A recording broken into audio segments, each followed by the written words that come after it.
Everyone, it is my pleasure to bring to you our next guest, Angela. She is a woman currently residing in Oakland, California, a mother of 4 with a story that has many twists and turns, and I am so inspired by the direction it's heading. Everyone, please welcome our guest, Angela, to the Fireside Chat. Angela? I just want to thank you for allowing me this platform here, and I'm excited for today. You have four children. You talked about your family. Tell us a little bit about your 4 kids first. Yes. So I have my oldest daughter. She is 14 and a half. She'll be becoming a freshman, and I'm really excited for her. She is my rock. She's been with me through everything. So it kind of has been me and her. I also have my 3 youngest. One just had a birthday, so he's 6. And then I also have my 3rd one, and she is 4 going on 5 in a few months. And then I also have my youngest who just turned 3. Can you talk about what it's like living in Oakland with your kids? What is life like? I would say the first thing that comes to mind is a roller coaster. It's definitely a roller coaster. Being a single mother. However, being from Oakland, you kind of grow up with this little extra thicker backbone, if you will. And so we learn to vocalize what we need. I would say most of us. Some of us are, it depends, how we're raised up. It was patriarchal or matriarchal type of family. I come from a matriarchal type of family. Tell us what you currently do. It's been like, I'd say 2 weeks since I resigned from my last position, but I was a job developer for Centerpoint working with parolees. So as soon as, they paroled out, they'd be on my desk. And it'd be my job to find them placement, whether, it's housing, jobs, education, anything they may need, therapy, food, clothes, everything. We're trying to meet their needs and figure out where they're at. And so I kind of had to take a step back, because when we're trying to put all the blocks together for our children and you're a single mom, if there's no one else to pick it up, we have to pick it up. And so sometimes if we don't have a boss that's willing to work with me on that, we can't stay. And so it's very, very important to find a boss that understands the value of family, understands the importance of, if I am the only person there for my kids, then I need to be there. And so it was a hard decision, but a real easy one, because I've learned that money, without it, we'd be stuck, but money doesn't run everything. And the reason why some of these programs, like your program, has allowed me to be with my children, I wouldn't have anything if it wasn't for your program. I would only have my $200 for child support. So with this $500, I only have $700 a month now.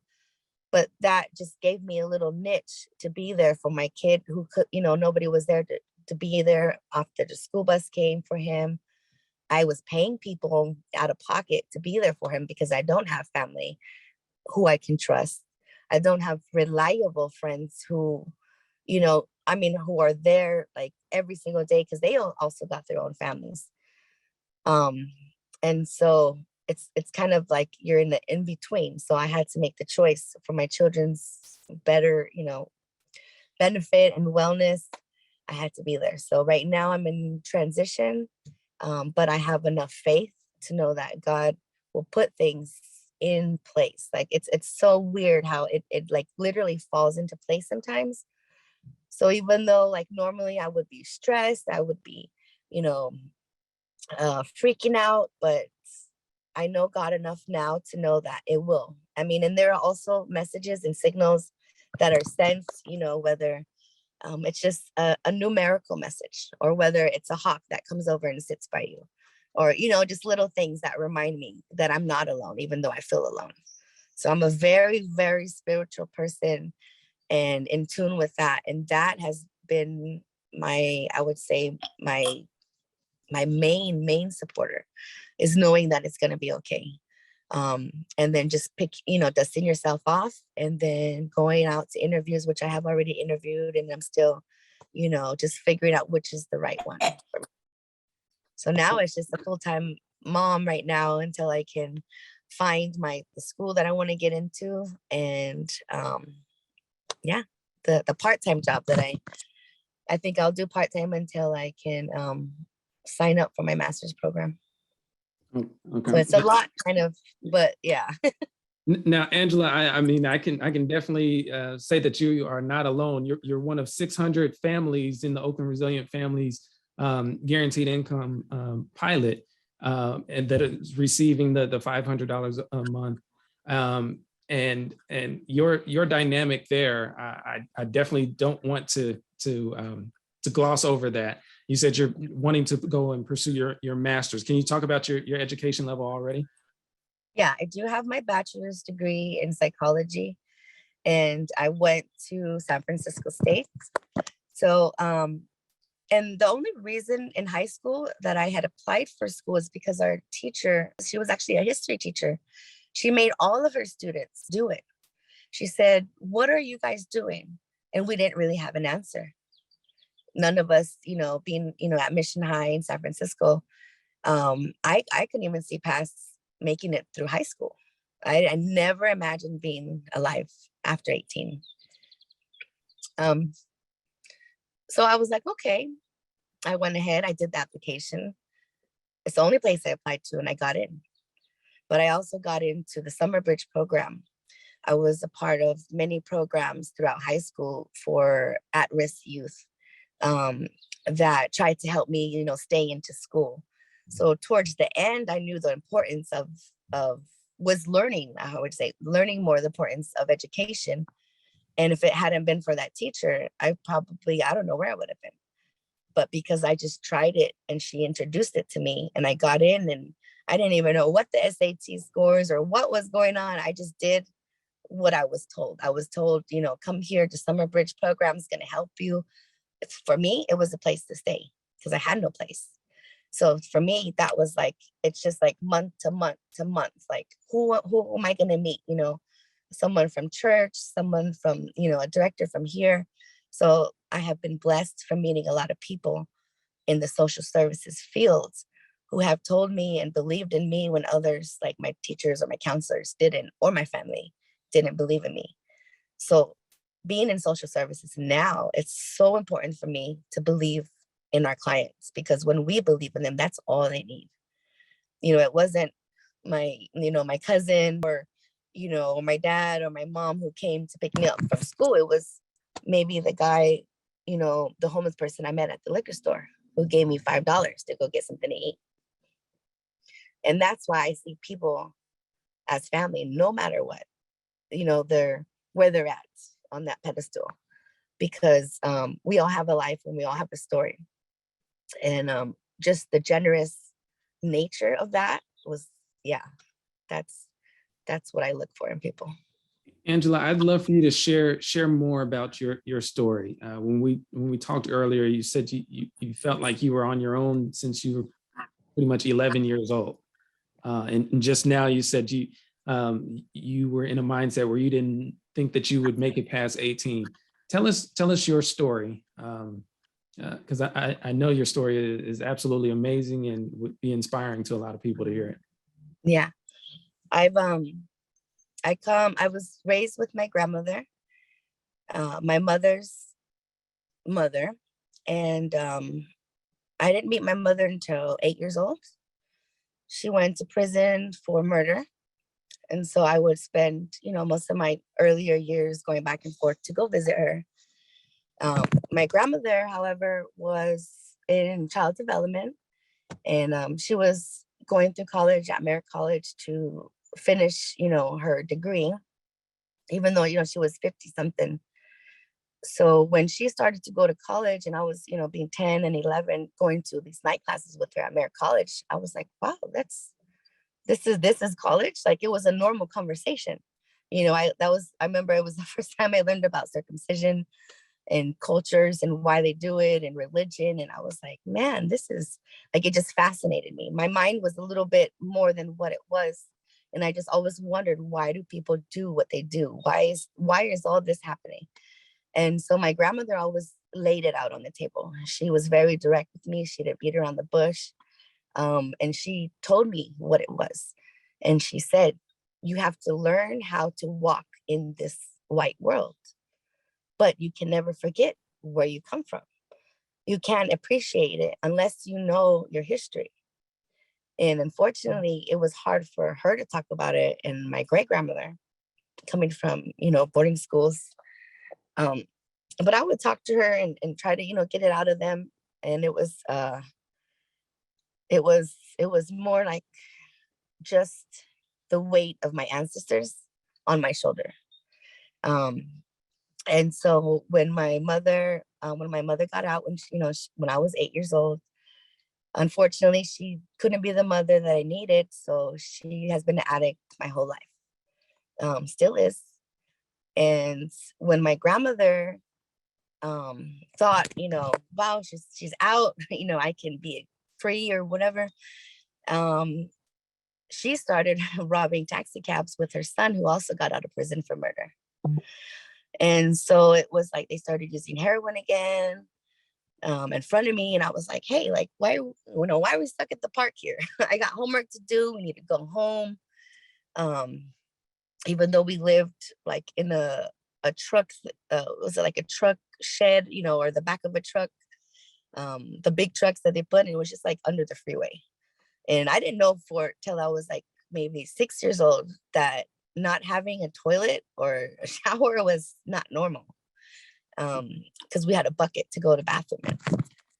And so I think being changed, from different elementary schools for, I'd say like maybe 8 elementary schools until I graduated from 6th grade.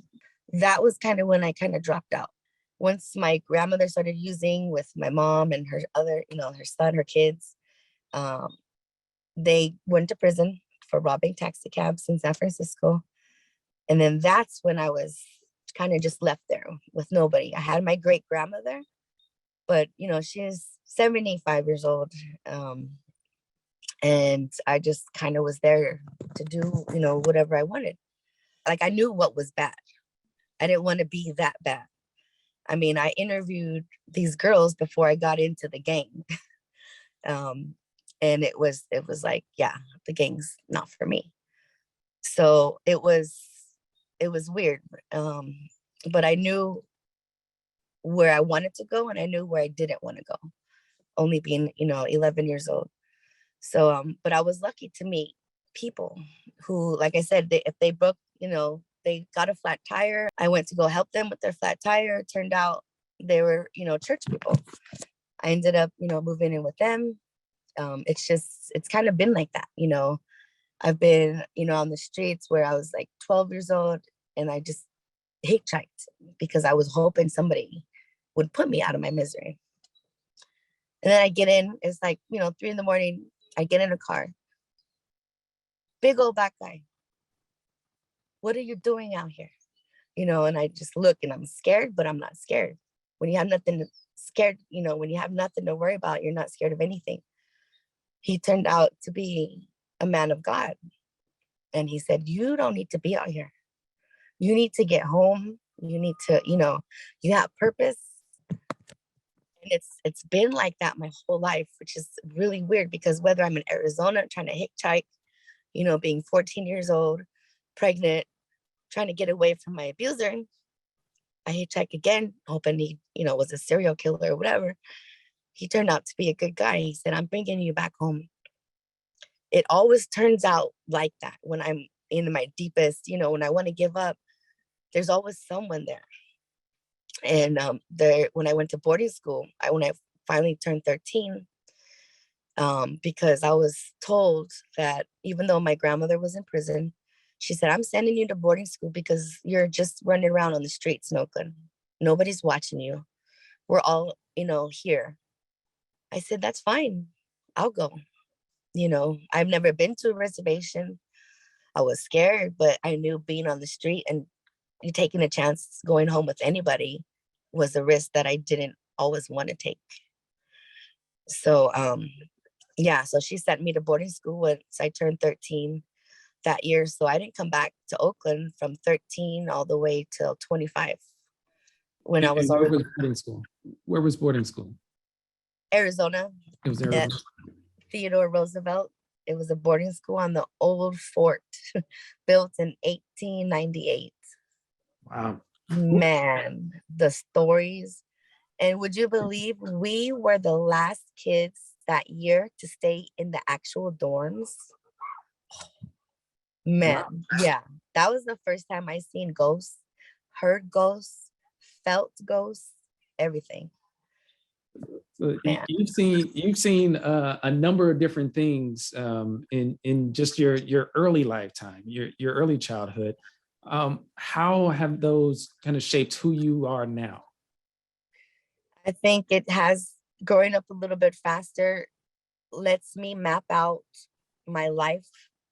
Um, I feel like I don't take as many risks because I don't want to taint my, myself. Like I know there's regular mistakes that we're gonna make and regular things, but it's like I don't know if other like 13-year-olds were like, I'm not gonna do this because my future kids won't like it. I wish I could instill whatever I went through into my daughter because I'm noticing something different. I think the fact that I've had to do it or had to be responsible or had to think, I mean, I don't have to think about other people, but I think it's just something about our personalities that make us compassionate, empathetic towards people, not selfish. I've been through hell and I don't want anybody else to go through hell. Some people really have that in them and some people don't, I guess. But to me, I just wanted to make sure that no other child felt what I felt or, you know, going to a guidance counselor. That's the reason I got into therapy because I wanted to be the kind of therapist and counselor that a kid goes to, but not get turned away and tell them like, oh, I'm sorry, it's in your predisposition to fail.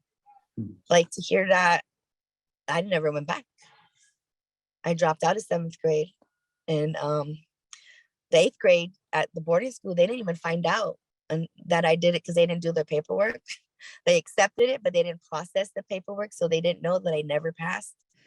And I had to speak up for myself. And my grandmother, even though she was in prison, she had to speak up and say, hey, she's getting better grades than anybody else in the classroom. Just let her stay there. And so she really taught me how to speak up for myself, whether it's in letter or whether it's in person, and try to speak up in a way that they can hear you instead of ignore you. And that's the thing that we gotta, are shifting against is how do you say it enough so they can hear you instead of just, listening to you. I am curious how you found out about UpTogether and the Oakland Resilient Families pilot. Can you share how you learned about us and maybe even how that experience has been so far? Yes. Well, I learned of you through the Native American Health Center, and that's the place that I used to work at and have been involved in all my life. And so it was one of my dreams to, eventually, hopefully, be a therapist or a doctor there, and work there and have another program there. So even though I don't work there no more, I'm very much a part of it, because I've been there all my life. So I've known families and people since they were little. So someone, even though I wasn't working there, emailed me and said, hey, this space opened up again. If you have your clients or if so it was for, just a friend who sent it out to me. And I was like, wow. And I was working at the time, so I didn't feel like, sometimes I put myself on the back burner, but I'm learning to not do that because I forget that I have 4 kids. So I'm learning to accept help and allow myself to get help. That's one of the biggest things too, is having that pride and being able to do it on your own. And I can't do that. Like I wouldn't mind living, in my car to make it work, but I have 4 children. And one thing I didn't have was a home.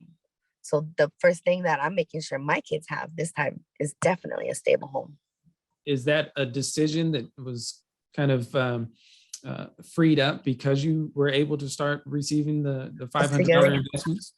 Yeah, it definitely allowed me to not be scared and just make that choice, because like I said, if I didn't have you guys, I would be still at work, getting yelled at, belittled, talked down to, and told like, oh, you can't go pick up your kids. You got to figure something out. And that stress. And then I come home and then I'm, yelling at the kids or yelling at the person because I don't have enough money, or yeah, it's more of a peace of mind, and knowing that it's going to be okay. And that, especially with you guys having resources, it's like, wow, you know what? That's going to be the kind of resources that I need. Those are going to be the type of jobs that I need to be involved in or working for, you know.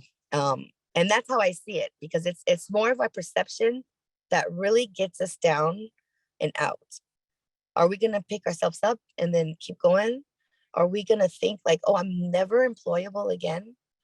Or I'm never going to get help and I should just get on GA or just get on welfare or social security. No, that's not it. I'm going to make, work harder.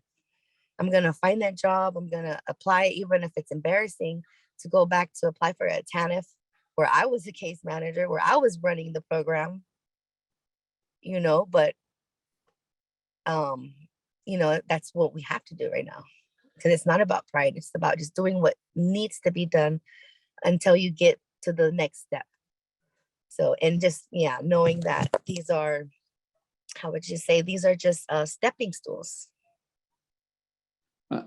When we talked earlier, you said you always want to be an open book to help others. Maybe your story can help others in the community. Why is that important? Why is the community important to you?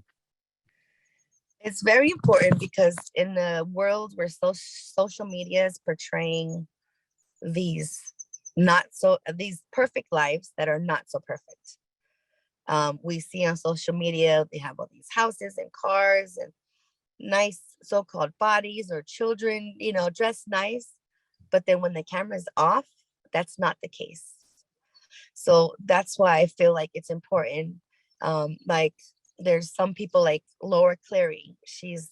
I love watching her, because she's about being real. Her and her husband being in sobriety, they know they're not perfect. They have kids and it's okay to be crazy. That's what everybody is looking for and needs. That's what everybody, how they really look in the morning, like with no makeup. I didn't have time to put makeup on, but it's the real me. It's how it is when we're running and trying to drop 4 kids off, or and one just has to go to the bathroom and forget, or just little things like that. That's real. That's what we need to know, that it's okay. We need to know that we can ask for help and it's not embarrassing, or it's not going to be belittling or a problem. We need to know that our friends or our family, like, it's okay to come to each other for support, because that's where other people go off and do other things or go meet other people who they don't need to be around. When we talked earlier, you mentioned your goals, and there was one vision that I thought was amazing. When most people say they want to one day afford an apartment, they mean being able to pay rent and have a roof over their heads. But your vision was much bigger than that. What does buying an apartment mean for you? Oh man, has been my mission. Is having, nowadays there's these MSAs popping up, the multi-service agencies. So it's similar to like that. Like before they even had a multi-service agency, my coworker and I, like 15 years ago, we're talking about these places, just an apartment building to have, where they can have, come and leave their kids for daycare, but they can also rent if they need a birthday party, just stuff to have their meetings at, a place to go, and having the peace of mind. Because if the stress in the regular day-to-day, we're just trying to pay the rent. If we had a place to go at 30% of our rent, I guarantee the scales on the developmental rates for the adults and the children, man, they would skyrocket, because there'd be less stress, less anxiety, more trust, more connections, more bonding, and most of all, self-esteem, confidence. They're able to learn. They wouldn't be clouded with, all this pop-ups in their head, like, okay, I gotta pay this bill and that bill and that bill, but borrow from Peter to save Paul. And but if they had a supportive, just a place to live, it's almost just like having a dorm. I don't know, my first year and my last year, I stayed at the dorms on campus, and it's a completely different experience, being able to handle your business right there and go boom, boom, boom. If they had a place, where they could go to, they have their copy machines, they have their computers, they have their fax machines, so they could get out their paperwork to WIC, to food stamps, to all the schools for all their children. That's a lot of running around. And then what do they tell us? We don't have bus tokens for you no more. I'm sorry, we don't do bus passes no more. We can't even have you in our car due to COVID no more. Before I used to always transfer clients. I was always cooking for clients. Now we can't really cook food without, certain provisions. So what does that mean? I got a food handler's license, so I can still cook for my people. As much as the hoops that they give us, we have to learn how to jump just a little higher together, not our alone. We don't have to be alone. And that's why I love the sense of family, because we all have this power within our DNA that Western civilization has kept away, secret, private. They try to hide it, and it's okay if we're superior. There's no superior, inferior. That's why I don't, if they just knock that notion out, we would be the same. It's like they're protecting so much to protect that we love each other, that we work good together, whether it's Indonesia, China, everywhere. Our history has shown that we have worked together. And it's like they want to hide that. I didn't want to gloss over. There was one part that you said sometimes you felt like you had the weight of your ancestors on you to succeed. Can you just, this is my last question to you. Can you just share a little bit more about that? And then is that still how you feel now? Yeah, because my history with my great grandmother is, out of 14 children, her and her sister were the only survivors from smallpox and the whole, everything that went through. My great grandmother lived to be 83, I believe. All of our family has OD'd or died from cirrhosis or been murdered. So like if I didn't have kids, we would be done. And there's no one else. My uncle, he just passed away, San Quentin, from COVID last year. But they didn't have the tools that I had. Like my mother's generation was dealing with stuff in the 60s, 70s, 80s that we didn't have to deal with. We're dealing with the whole different things coming from the 80s and 90s and 2000s that are different. It's a different era. And I think it's very, very important for our kids and our youth in these prevention programs to know their history, to know how important it is just to walk down the street with their head held high. And so I say that because if I gave up and if I ended up like my mom, my daughters wouldn't be here. But the thing is, when you're that one who stops the cycle, what they don't teach us is, how does that affect the next generation? Thank you, Angela. Thank you for choosing to join us on the Fireside Chat and share your story. We were really inspired by your story, and we thank you for sharing it. Thank you so much for having me.